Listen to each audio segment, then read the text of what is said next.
Within North Lanarkshire, we are committed to homeless prevention, sustainability and promoting housing options.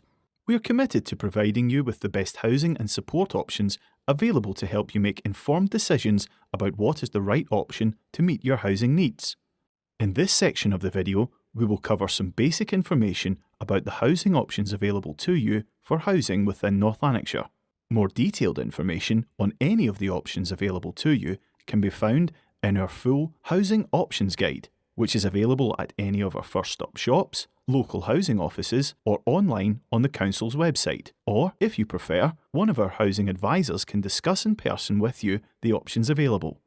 North Lanarkshire Council and 19 other housing associations and cooperatives now work together to allocate housing from a common housing register. A common housing register means that you only need to complete one application form to be considered for housing with as many or as few of the partner housing associations and cooperatives within the North Lanarkshire area. When you apply for housing, it is important to consider what type of house or property you would like to live in and whether you can live independently or require additional support to help you live in your home.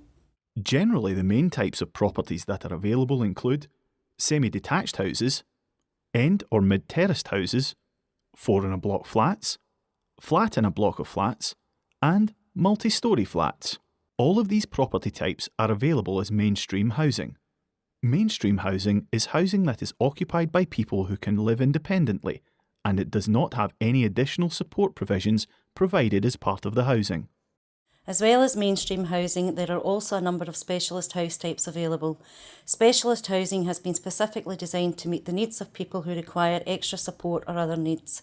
The specialist house types that are available include amenity housing, sheltered housing or very sheltered housing. As well as the different types of housing you could move to, there are also different options available to you in terms of the tenure of your housing. There are 3 main housing tenures you can consider, with some of these tenures having further options available within them. Social rented housing is more commonly known as council housing or housing association housing. In Scotland, anyone over the age of 16 years is entitled to apply for social rented housing from the council or any of the registered social landlords, also known as housing associations. To apply for social rented housing, you must complete an application form which will allow an authority to assess your housing needs. You can apply for social rented housing in any local authority area even if you do not already live within that area. North Lanarkshire Council operate using a common housing register. The purpose of this is to allow you to apply for social rented housing owned by the local authority or a housing association who have stock in the local authority area by completing only one application form. After you have completed the form, each of the landlords from whom you have requested housing will assess your needs and prioritise you according to their allocation policy. Sometimes when assessing your housing requirements, the council or housing association may request further information to allow them to assess your level of need. It is important to remember that you must always notify the council or housing association if your circumstances change, as this can have an impact on your assessed level of need and your priority for housing. In North Lanarkshire, you can apply for as many letting areas and types of housing as you want. Remember that the types of housing or letting areas applied for, the size of house you need and your assessed level of housing need will all have an impact on how long you will have to wait for a house. After your application form has been processed, a housing advisor will contact you to arrange a housing options interview. They will advise you on the availability and turnover of stock in your chosen area and provide you with information most appropriate to meet your housing needs within the shortest time frame. Other housing options include renting from a private landlord or a letting agency. There are a number of ways in which you can find out about private rented housing in your area. These can include local newspapers, estate agents, local lettings agencies, and advertisements on notice boards in local shops and supermarkets. Private landlords and letting agencies may have certain criteria for who they will and will not let their properties to. However, there are currently no regulations or obligations placed on these landlords in terms of their letting criteria. All private landlords must be registered by law on the Scottish Landlord Register, which ensures standards of management and quality of accommodation for tenants. When taking up a tenancy in the private rented sector, you will normally be required to pay a deposit as well as your first month's rent in advance. The deposit is money paid to a landlord or accommodation agency at the beginning of a tenancy as security against rent arrears, damage to the property, or removal of furniture by a tenant. Provided you have accrued no rent arrears at the end of your tenancy and the accommodation is in the same condition as when you took over the tenancy, you should have your deposit returned to you in full. If you need help to pay your rent in the private rented sector, you may qualify for assistance from the Department for Work and Pensions through the Local Housing Allowance, or LHA. The LHA is a flat rate allowance based on the size of your household and the area in which you live. Entitlement rules are based on your income and savings and proof of a valid tenancy. If you qualify, payment will normally be made to you and you will then pay the landlord. In some cases, the level of LHA awarded may not pay the full rent. If you find a property you like with a rent that exceeds your LHA, you will need to make up the difference yourself. Every local authority is divided into broad rental market areas, or BRMA. Rent officers have individual set LHA rates for each BRMA. These are published monthly so that you, as a prospective LHA customer, and your landlord can be clear about the amount of rent that the LHA will cover.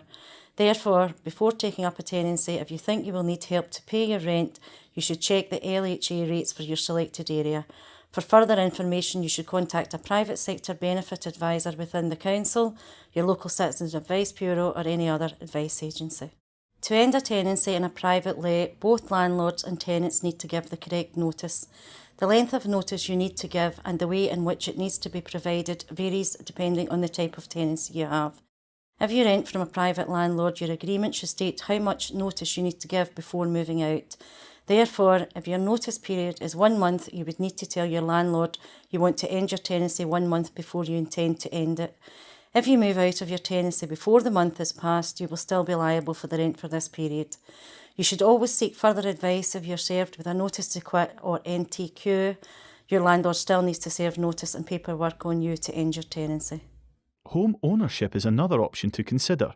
This is where you enter the owner-occupied housing market by securing a loan to buy a property. You can enter the owner-occupied market through a number of different routes, including you might buy a home that has been advertised through an estate agent. You might buy a home that is being sold privately by the current owner. You may consider buying a share in a housing association home through a shared ownership scheme. You may be entitled to apply to the LIFT Open Market Shared Equity Scheme or the LIFT New Supply Shared Equity Scheme.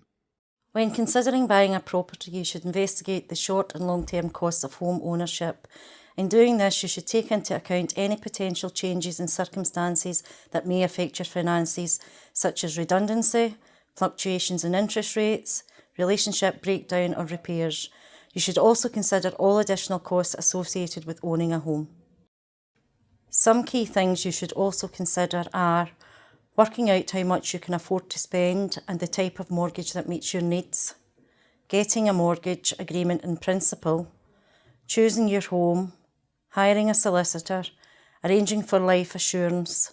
While your main consideration when buying a house will be in mortgage payments, it is important to take account of all the other costs associated with the house buying process, as these can become substantial and must be factored into your budget.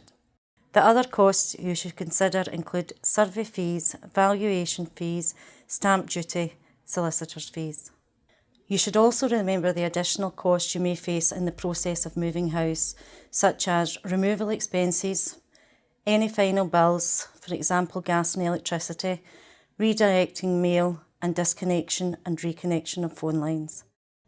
Finally, having considered the cost of the buying and removal process, it is important that you then consider all other costs associated with home ownership before you proceed.